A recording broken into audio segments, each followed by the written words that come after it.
Okay, so one thing that people always ask me is how much does it cost to run and set up a HMO? For those of you that don't know, HMO stands for House of Multiple Occupancy. It's basically when you have a house and you rent it out room by room by room by room. When it comes to HMOs, it's definitely been life-changing for myself, and that's why I'm always pushing for people to try and get one. If you can get one HMO and it cash flows you over £1,000 a month or £800 a month, that can be life-changing if you're starting out with a normal kind of salary and a normal job, because £800 a month when you're starting out is a lot of money. And if you can get 2 of those, 3 of those, 4 of those. But yeah, when it comes to HMOs, there is lots of costs involved. In this video, I'm going to really break down how much it costs to run HMOs and to have them going successfully. You know, what does it actually cost? Because that is a big part of it, knowing what you're spending. Okay, so let's get straight into the vid. Hope you enjoy.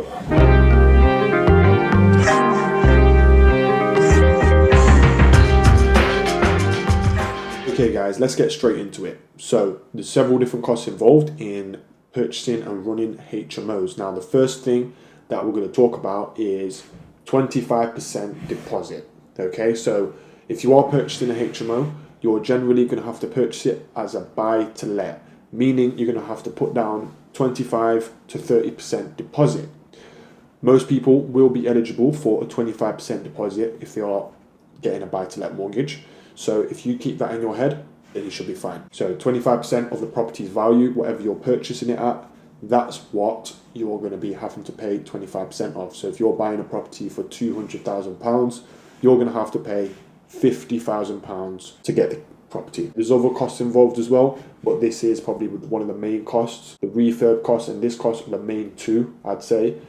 And there's also lots of other small costs involved, but we're going to go through them all, don't worry. But yeah, so 25% deposit, guys, keep that in your head. Okay, then we have solicitor fees. Now in general, when you're purchasing a property, you do need a solicitor to actually assist you with purchasing this property, make sure that everything goes through correctly and you're doing everything by the book. So that's why you use a solicitor to actually go through all the legal side of purchasing a property on your behalf. So in general, solicitor fees usually cost me around £2,000, but you can get it done cheaper if you have a really good solicitor that's cheap.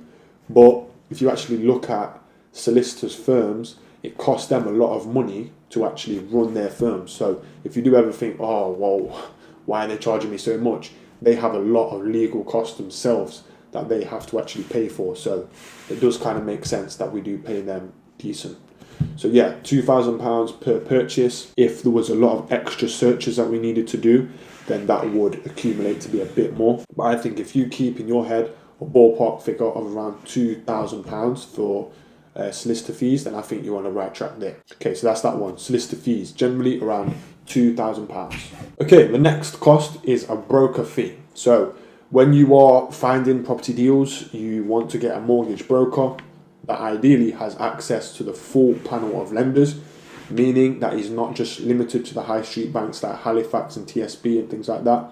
Ideally, your mortgage broker is going to have access to all of the products available. Okay, so if you have a good mortgage broker, then you should really have access to the full panel of lenders. All right, so just keep that in mind. When you're finding your broker, you can ask them that and see what they say. Let's presume you have a really good broker and you're proceeding. They found you a good mortgage deal. So you obviously let them know the property address.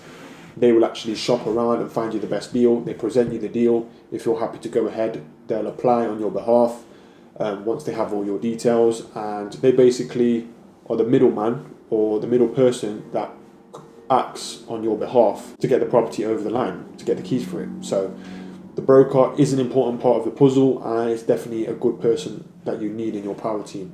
Ideally, you want to have 1 or 2 really good brokers that you can turn to, and they're there for you. You know, they've got good response times. They'll pick up the phone. They'll call you back if they miss your call, that type of thing. So yeah, try and build a relationship with a good broker. But fees wise, mortgage broker fee is generally around £300 to £500. They also will take a small amount, but they'll actually take that from the mortgage provider. So they'll get paid from the mortgage company.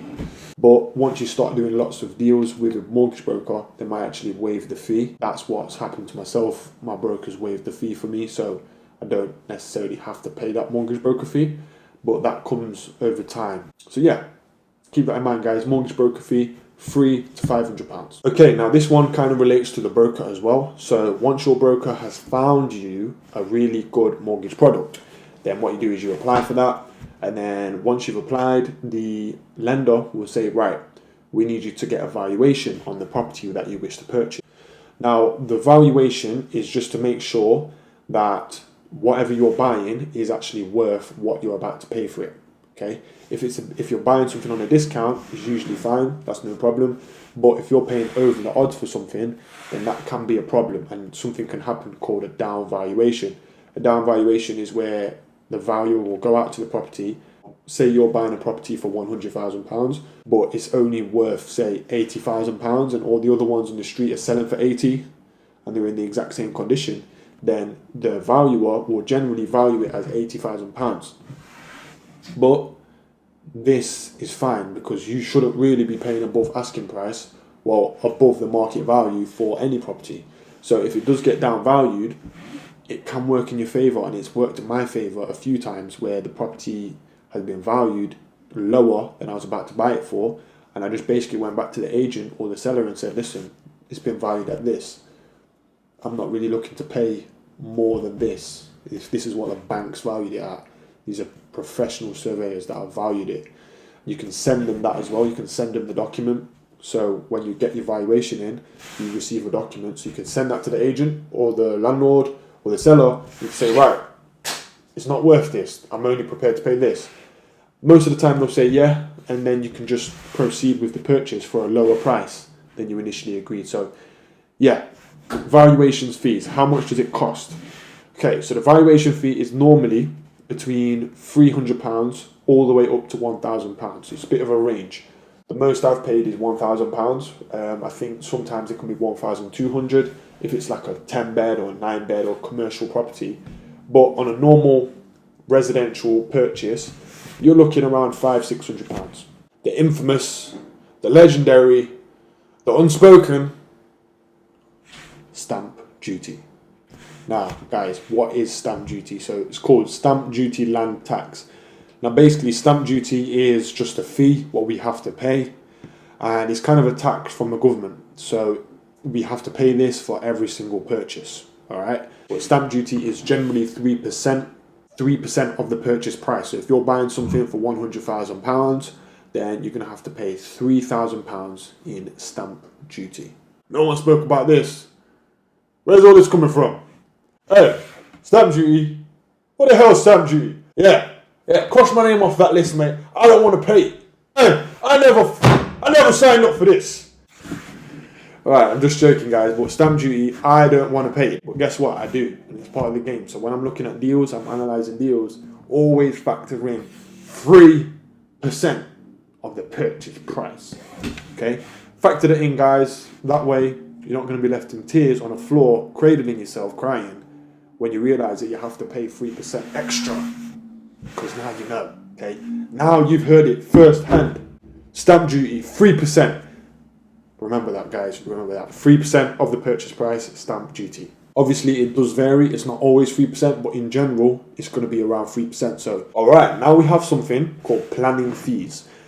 Now, it depends on what type of deal you're doing, but if you are looking to do a larger HMO, so if you want to do, say, a 7-bed or 8-bedroom HMO, then you are going to need to apply for planning permission, pretty much wherever you are, okay? You're generally going to have to apply for planning permission if you want to do a larger HMO, say above 6 beds. Also, depending on the location, if you're buying in an Article 4 area, you might need to submit a planning application to turn the property into a HMO as well. So you might not need to do a planning application, but depending on the location, depending on how big of a HMO you're doing, that depends if you're going to have to do a planning application or not. All right. So let's just say you're going for a 5-bedroom HMO in a non-Article 4 area, then you're not going to need to apply for planning permission. Let's say you're going for a 6-bed HMO in a non-Article 4 area, you're not going to apply for planning permission. You're not going to need it because you have something called permitted development rights, meaning you don't have to submit a planning application. You can just crack on because the government has something in place which says, yeah, we're fine for you to do that in this area, so just go ahead. So that saves a lot of time. I'm doing one like that now myself. So it's a 6-bed, don't need to apply for planning because it falls under permitted development. So that's that. But if you want to do something bigger, so I have one in a different area that I want to do an 8-bed on, so I am applying for planning permission on that one. Now let's look at how much that costs. Now obviously it depends what you're actually applying for, because if you're just applying for a planning certificate, for example a certificate of lawfulness which says yes, the property is a HMO and we acknowledge, us at planning, we acknowledge that it is a HMO, that generally costs £500 to £600. But if you're doing like a large extension and converting something to a large HMO, it can cost around £800-900 for the application fee. Also, you need to think who's going to fill out the application, because you might be very good at forms and planning applications and that type of stuff. So yeah, if you do it yourself, you're not going to have to pay a planning consultant to do this on your behalf. So me personally, I use a planning consultant because I think the success rate is a lot higher than if I tried to do it myself, or if I got my admin person to do it with me. I believe the success rate is a lot higher if you get a planning consultant. So that's just my style. I like to get professionals involved that are going to do it a lot better than I will. I'm dyslexic, as I keep telling you guys. The reason I keep saying it is because I want anyone else that's watching that's dyslexic, I want you to feel happy and motivated that I can do this stuff too. Yeah, so when it comes to planning fees, it depends on what you're doing and what you're actually applying for and who's filling out the application. But to put a price on it, I'd say anywhere from £500 to £4,000. If you're doing a super large HMO and there was loads of, planning involved, back and forth with the council, lots of back and forth, the planning consultant might give you a bit of a hefty bill. So I'd say keep in your head, generally between £500 to £4,000 for planning fees. But a lot of the time, planning fees will be zero because there'll be no applications or anything that you need. More than likely, if it's your first HMO, you're not going to go and do a 7 or 8 bed, you're going to do something 5-bed, 6-bed in a non-Article 4 area. So yeah, you should be okay. Okay, so another thing that you might want to do is a HMO Officer inspection. Now, a lot of the time, if you have some questions for a certain council about your HMO development that you're doing, a lot of the time, they'll be helpful, but a lot of the difficult technical questions will be like, listen, you need to get a HMO Officer out. It costs £300. I personally don't do it because I know the requirements, I study the requirements a lot, so I'm up to date with any changes that happen. And basically for myself, I don't go with the £300 HMO officer to come and visit before I've even tenanted the property. I just don't do that. What I do is I just apply for the license, and then if they want to come out, they can. And a lot of the time they will, a lot of the time they won't. So it just depends on each council. HMO officer visit, you can request that. It is £300, and I personally think they should come out for free because you're already paying £1,000 for the license fee. But I don't know, guys, that's just my thoughts. I don't generally do that. I just wait until they come out once I've done the refurb. I do need to let you guys know about is building control. Now, building control, they do have their own fees, so you do have to pay them. Generally, they'll come out in 3 different stages. So they'll come out at the start, they'll come midway through, and they'll come out at the end. You might not need building control. It just depends on the amount of work that you need to do on the property or on the renovation. If you don't need building control, then that's going to be zero. But building control can go up to, say, £3,000, £4,000. It depends on the level of work required. But let's just keep in our heads that if you're doing a small refurb, generally you're not really going to need building control. Unless you're doing major works, then you will need to get building control involved. I don't really want to put a price on it because it just varies so much. So just keep in your head, you might have to pay some money for building control. Okay, then we have HMO license fee. Now, this completely varies from council to council, from location to location. In general, the rule of thumb is for a HMO license fee, you're going to be looking to pay for that around £450 all the way up until £950. Where I live in Nottingham City Council has one price, and then the surrounding boroughs have another price. So it just completely depends on location for this one, guys. Unfortunately, I can't put a price on it, but between £400 to £950 HMO license fee. Okay, now one you might be thinking, what about refurb costs? Well, guys, I was saving the best for last. Refurb costs. This is probably the second biggest cost next to deposit. Now your refurb cost depends obviously on what you're looking to do with the property. If it's a small light refurb, then you could do up a whole property for say £15,000-20,000. If it was just a small light refurb. But let's say it was a heavy refurb, you had certain changes you need to make and lots of layout changes, and you needed brand new rewire electrics throughout.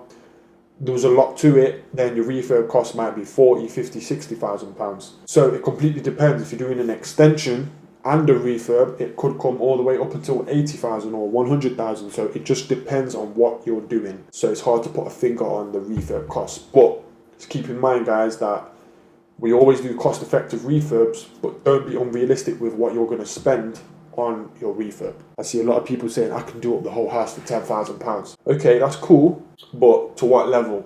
To what level are you going to do it up for that price? So yeah, just keep that in mind. Okay, then we have furniture costs. So furniture, we need to make sure that people have a place to stay. They have a bed, they have a wardrobe, a desk, and just pretty basic stuff. You can get away with spending, £500 on a room. Or if you want to make it that much nicer, it kind of makes sense to spend £800, £900 on a HMO room, because you're going to get that nice finish. But it depends on your budget. Now finally, we have ongoing costs. Insurance. Now this completely varies. I have certain properties which the insurance is only £150 per year, and then other ones is around £200 per year. So it completely varies on insurance. And then obviously the bills. This is your responsibility as well. This is an ongoing cost. With HMOs in general, you want to make the rooms all bills included. So most of my HMOs, they generally cost around £300 to £330 per month in bills. This is for your council tax, your Wi-Fi, your electricity, your gas, and your water. So this is for everything, guys. Your monthly bills are generally going to be £300 per month. If you're doing a student property, then your monthly bills might be a lot less, because there's no council tax. Depending on where you are. In Nottingham, if you have a student HMO, you don't have to pay any council tax. So just a quick breakdown on the bills. So if it's a non-student HMO, so if it's a working professional HMO, then council tax is normally around £130 per month. Gas and electrics roughly around £120. Water is around £40. And Wi-Fi is around £30, so the total is around £320 per month. So in general, let's say you're looking to pay around 10% for management fees. So the property is producing, say it's a 6-bedroom HMO, you're renting the rooms for £500 a piece, and in a month you're getting £3,000 in rental income. So out of that £3,000, the management fee need to take their fee at that point. So the management fee will be around 10%. And they'll take that at that point. So when the monthly income comes in, that's £3,000, then the management company will take their 10%. So they'll take £300, all right? So you're left with £2,700. Then from that, you have to take two different things. The mortgage payment, if you have a mortgage on the property, and then you have to pay your bills, all right? So you have to take your mortgage and your bills, and then whatever's left over is profit. All right, so the management company takes their 10%. So say you're left with £2,700, and let's say your mortgage payment is around £400. To put it into perspective for you, a property that I purchased last year, that one there, we bought it for £170,000, and we have a 75% loan to value mortgage on it. It's a buy-to-let, HMO buy-to-let. So that one there, the monthly payment is around £410 per month. So let's say in this instance, we have £3,000. We take off the management fee, which is £300. We now have £2,700. We then take off the mortgage payment, which is £410. So £2,700 take £410. Now we're left with this, £2,290. And then we take off the bills. So the bills are generally around £320. So take £320, and that's the monthly profit that we're left with. So in a month, you'd be left with that. This is just an example deal, guys, okay? So £1,970 profit. Obviously, that's a good case scenario. Making near enough £2,000 profit from one house is great. and it's definitely not to be sniffed at. So yeah, that's what we need to think about. The bills, generally around £330 per month. Bills, mortgage payment and management fees, these are the main ongoing costs. Obviously you do have things as well like insurance. That does vary. That's usually around £30 per month as well. So factor that in when you're doing your numbers. And yeah, these are all the costs I can think of, guys. If I've missed something out, then please do not go crazy and start ripping your hair out and stressing out. Luigi, you missed it out. Guys, I'm sorry. I'm just trying to think of all the different things. But yeah, I think I've covered them all. So guys, I hope you enjoyed the video. And if you did enjoy the video, smash the like button, drop me a comment, and let me know what videos you want to see next. And then also subscribe, and I much appreciate it.